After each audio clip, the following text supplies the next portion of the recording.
Polda Daerah Istimewa Yogyakarta, DIY, mengungkap kasus tindak pidana perdagangan bayi oleh dua perempuan yang berprofesi sebagai bidan berinisial JE, 44, dan DM, 77. Kasus ini terungkap setelah polisi mendapat laporan dari masyarakat dan ditindaklanjuti dengan mendatangi lokasi yang digunakan kedua tersangka melakukan aksinya. Kedua bidan ini telah ditetapkan sebagai tersangka dan ditahan.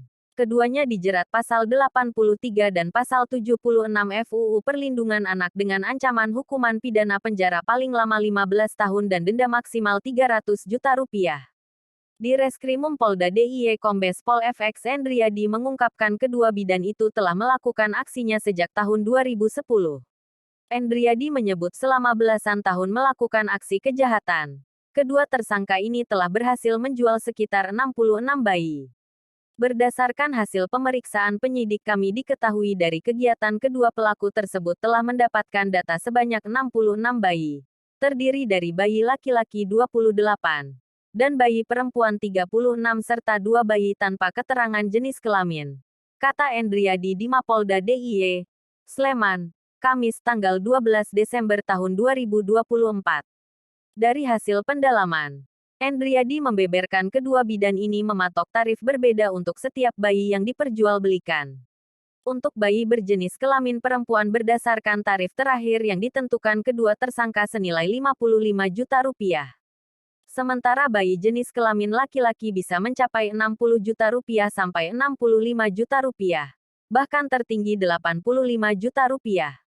Endriadi membeberkan aksi kejahatan tersebut dilakukan para tersangka di sebuah klinik yang mereka kelola, yakni di Rumah Bersalin Sarbini Dewi, daerah Tegalrejo, Kota Yogyakarta.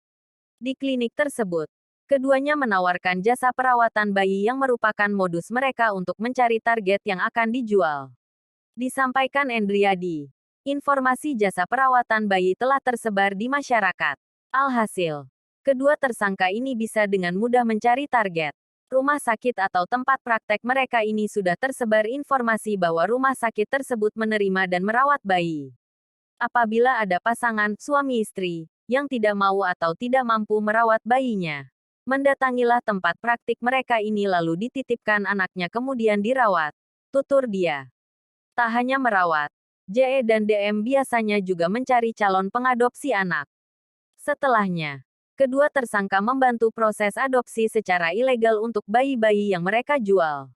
Dalam kasus ini, polisi turut menyita sejumlah dokumen serah terima atas bayi-bayi yang dijual pelaku dari Rumah Bersalin.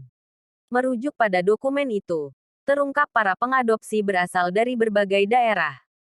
Selain Yogyakarta dan sekitarnya, ada pula Surabaya, Bali, NTT, hingga Papua. Wadir Reskrimum Polda DIY AKBP Tri Panungko menyebut para orang tua yang menyerahkan bayi kepada JE dan DM mengetahui jika anak mereka dijual kepada orang lain. Orang tua kandungnya ini memang ingin menjual tapi dengan perantara bidan-bidan ini. Karena dia pelaku, kan punya jaringan, kata Tri. Tri juga membeberkan baik DM maupun JE memanfaatkan bayi atau anak yang lahir di luar pernikahan untuk selanjutnya ditawarkan dengan modus adopsi secara ilegal.